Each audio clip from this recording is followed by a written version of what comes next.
Hello all. Good morning, good evening, or good afternoon, based on wherever you are. Sorry for the delay on this week responses. It's Diwali in India. If you're not from India, it's one of the biggest festival in India. That's why I'm a little bit busy in producing this video. But okay, nevertheless, I guess we'll start the week 8 responses. To begin with, thank you for everyone who participated in these questions this week and in the prior weeks.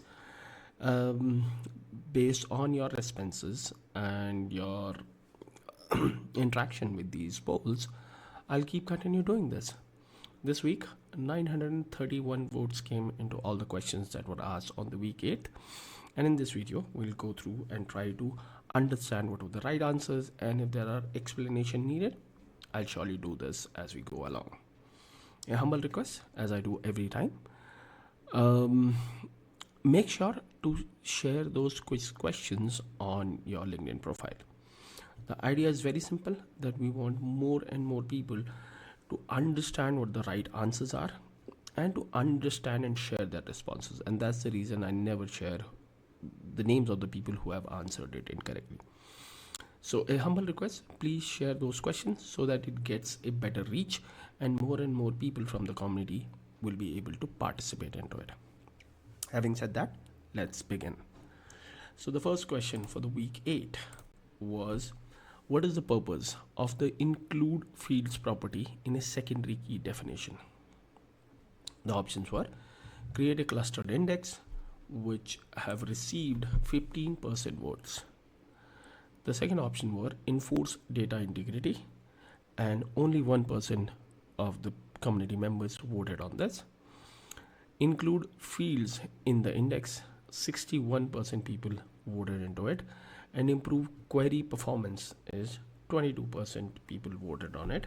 On a total of 72 votes, this was the distribution of how people answered this question. And the correct answer is that it include fields in the index. And let's see what that means. So for that, I have a quick demo about it. So I have a table called key check, which have quite a few fields. As you can see, 23 fields.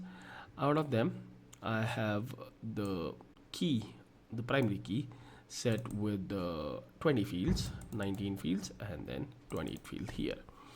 And then I have a secondary key or a non-primary key on amount field, and I have also included the amount dollar into it by using the include field property. Now let's see what changes when we do include field. So the table name is, let me collapse this, SDH key check. Let's go in and check in SQL Server. So on this database, let me filter on it and let me find the table. Okay, this is the table. The key is whatever the primary key is, but let's go into the indexes. So when we look into the primary key of this table, which is specified as PK here, which is primary key, I see that there are fields as defined in my AL development environment. But the point to notice here is I only got 16 field, F1 to F15 and code, whereas in here the field that I have is till 19. So there's supposed to be 20 fields, but when I look in here, I only get 15 fields into it. And that's the primary key constraint into this table. But this question is about the secondary key concept. Now, if you didn't notice, but if you don't know, and this was not in the question in any of the previous quizzes, that every secondary key does include field from the primary keys also. So when you look at the secondary key, which is listed here, SK, you'll notice that there are more fields than listed on SK. The SK only lists the amount field, but if you notice, the amount field is on the top, and then other 15 fields are added because 16 is the max on SQL Server, which was a previous week question. So the 16th field that was added is of amount. But because we use the include property here, include fields, the amount dollar gets it into a new section called included columns, and you get amount dollar there. Now using this, it adds that additional field into your index by using the included tab on your SQL Server index section, and that helps you to speed up your query when you make a call to fetch the data from SQL Server. Okay, hopefully that clears the doubt. Let's move to the next question. How you identify primary key fields in IntelliSense? Now the question options were marked, those fields are marked with a PK prefix. The second was they are highlighted in bold. The third was is listed as the first key def in the first key def definition. And the last option was marked with a PKX suffix. And as you can see the distribution, majority of people maybe did not read all the options correctly, answered 76% answered as marked as PK. 2% said that they are highlighted in bold. 12% said that they are listed as the first in the key definition, and 10% said that marked with a PK suffix. Now let's quickly check that when and how that happens. I would like to do it on a table where there are multi-part primary key. So let's see journal line of record, let's say journal, okay, journal line. Okay, now if you notice these fields, none of these fields are highlighted in bold, so that one option where 2% people voted is kind of out. Then it says listed first in the key def. It seems that there are some fields listed in the key def which 12% people voted. The third option where majority of people voted is they are marked with PK. But yes, they are marked with the PK preference, but they are marked with the PKX preference, which helps developer to easily understand what is the sequence of these fields in the primary key. As in the journal line, there are 3 fields in primary key: the template name, the batch name, and the line number. So if you notice, the first field is PK1. That's the first field in the primary key. The second field, line number, is actually PK3. So to help developers, they also will have somewhere PK2. Okay, here. So you get PK1, PK2, and PK3. So while you're coding, you know even the sequence of the primary key. You don't have to go into the table and then go to the key section and see what is the primary key of it. You can actually notice it based on the PK references. So if you're doing a get, let's say, and you know the template name, line number, and the batch name, you still need to know the sequence where these fields follow. So the PK1, which is the template name, is the first field when you are doing a get. The second field will be PK2, which is the batch name, and the third field would be the line number, which is PK3. So the correct answer for this question was actually marked with a PKX reference, where X is the position of those fields in the key. With 124 votes into it, only 10% either read it correctly or didn't answer in a hurry, because the first option seems more easier or more similar to the last option. Okay, moving to the next question. What happens if you try to insert a record with duplicate values in primary key fields? The options were insert warning message, that the record will get inserted but you'll get a warning message. 2% people thought that that will happen. 1% people thought that insert will happen with a duplicate value.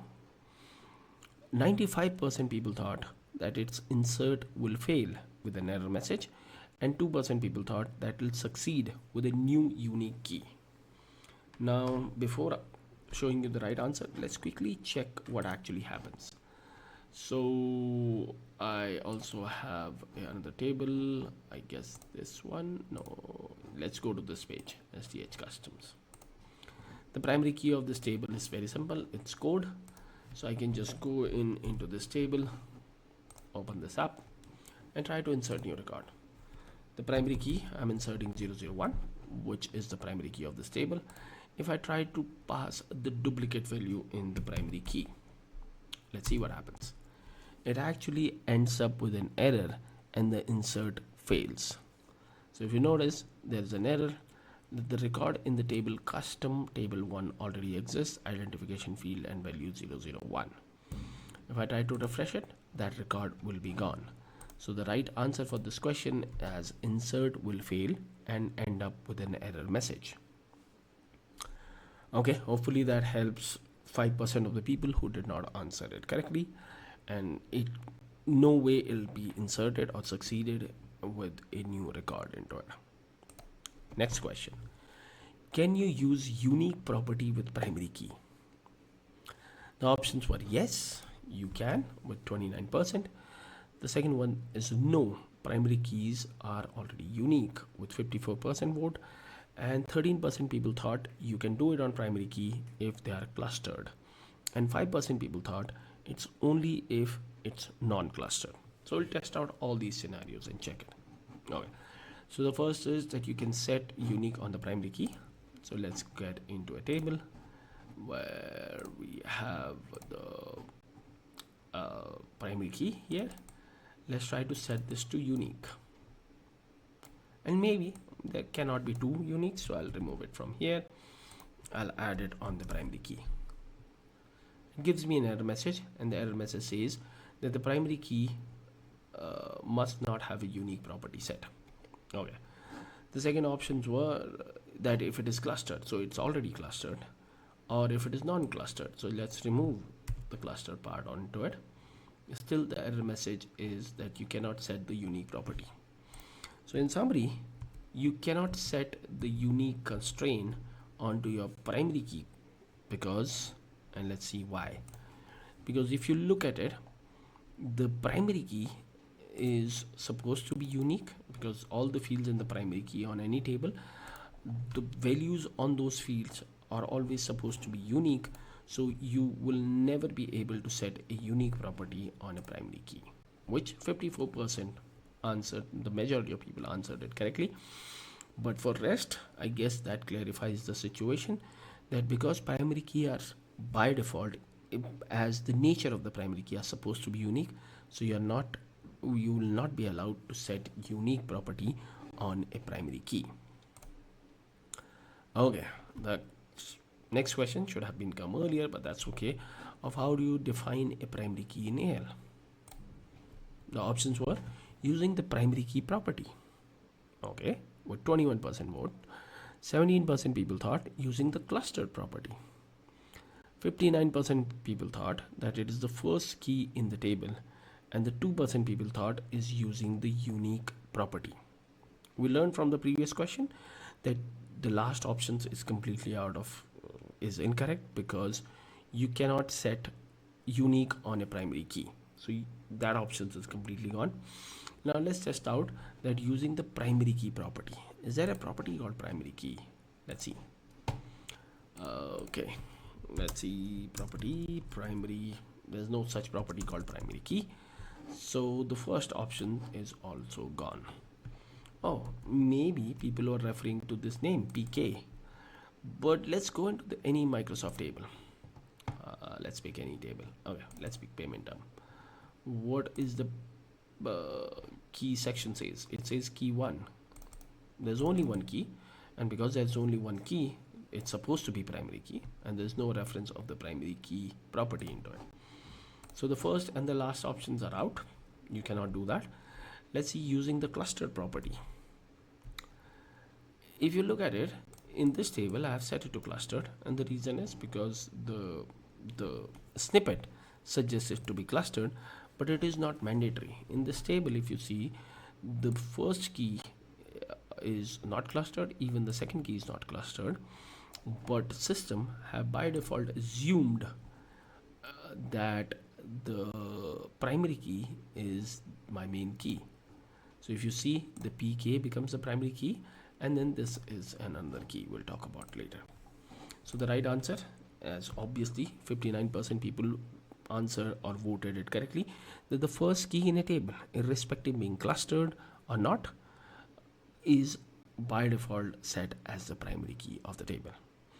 So any key which is first on a table is by default becomes the primary key of the table, irrespective of being clustered or not. Okay, let's go to the next question. What is the purpose of the keys keyword in AL language, AL table definition? So the question, if it was not clear, because it seems in some scenarios the questions are not clear, is when you are using the T-table snippet, you get an area called keys. It didn't say key, it says keys. What is the purpose of the keys keyword? The first options were define the table fields. Define the fields in the table. 2% people thought about that. Define the keys for a table. 83% people thought that. And specify the sort for the table. 9% people thought that. And create a clustered index. 6% people thought that. The right answer is very obvious here, that the keys keyword opens the area where you can define the keys for that table. There can be primary key, secondary key into the table. So this keyword helps you to identify that area where you can add all the keys that you need for that table, which is answered correctly by 83% people. Okay, moving to the next question. What is the purpose of the system ID field in a table? Now, system ID is a system field which get added onto each and every table by default. You don't have to do anything extra about it. As soon as you create the table, these fields are predefined by the application into the table. The options were that it shorts the table primary key, but 4% people thought about it. Store the table creation date, 4% people thought about it. Store a unique identifier, 90% people thought about it. And store the table name, 2% people thought about it. Now let's understand what these fields are. So anytime when you create a table, like this is a table, not this one, the previous one. If you look at the fields, I have field 1 till field 23 into it. The last field is amount dollar. But when you look at this table from a SQL perspective onto the column, you'll notice that there are some system fields, which are 5 fields in total, but the system ID is another field that we are talking about here. So whenever you look at the system ID field, if there are records into it, there are none. So let me pick a table. Okay, let's see. Let me do $customer. Okay. So if you look into the customer table, what you'll notice that at the end of it, there is a field called system ID. And the value of the system ID for each record will be unique. And this value will not change for the record that it has been assigned to. And every record will get a unique value of it. Now, people who have worked on APIs or have seen the series of API understand that the system ID field is a unique key into the table.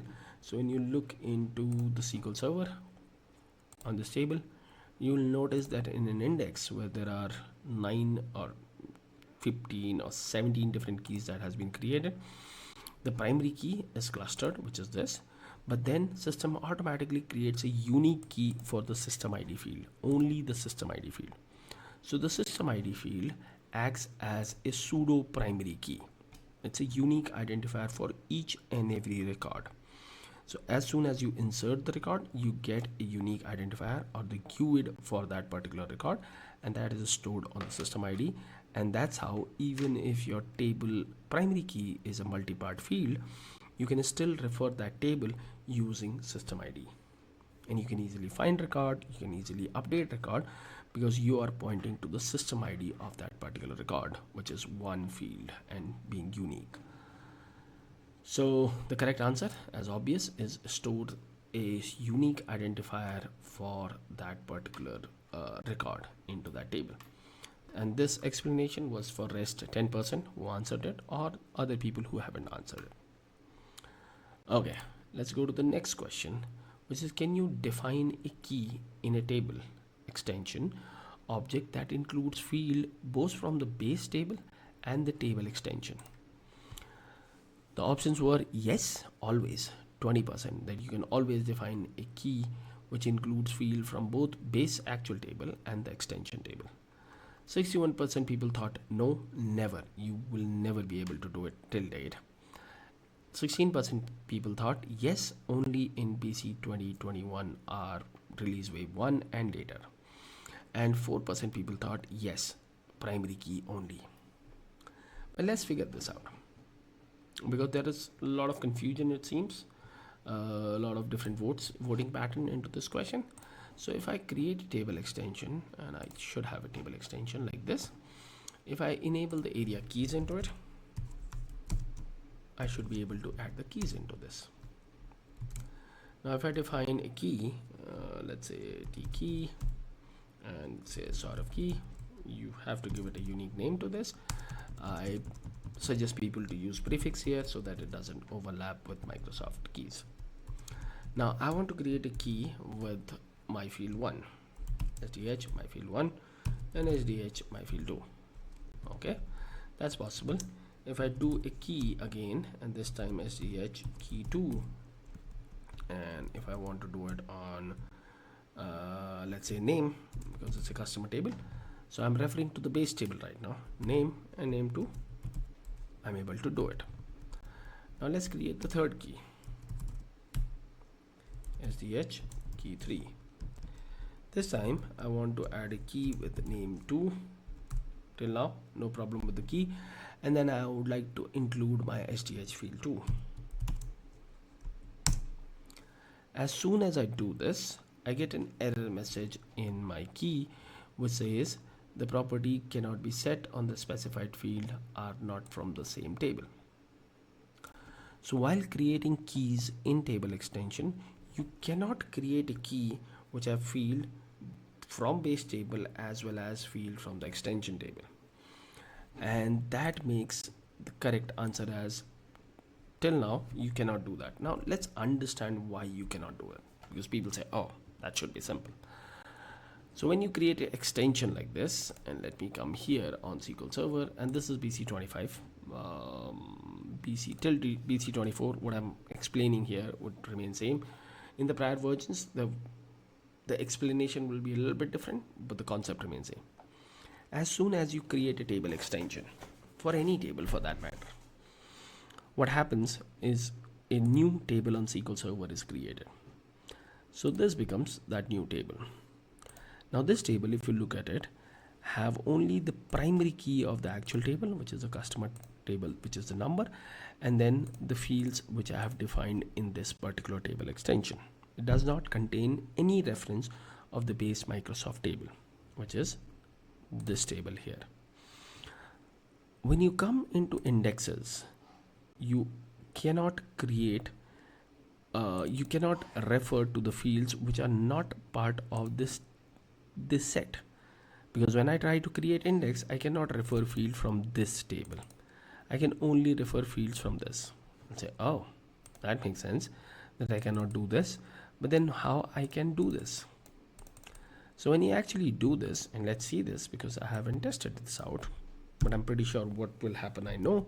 So let's publish this. I think everything should be good here. Okay, so let me publish this. Once I publish this, it comes here. Let's go into my customer table extension. I have two keys here with SDH key 1 and key 2, and let me refresh this.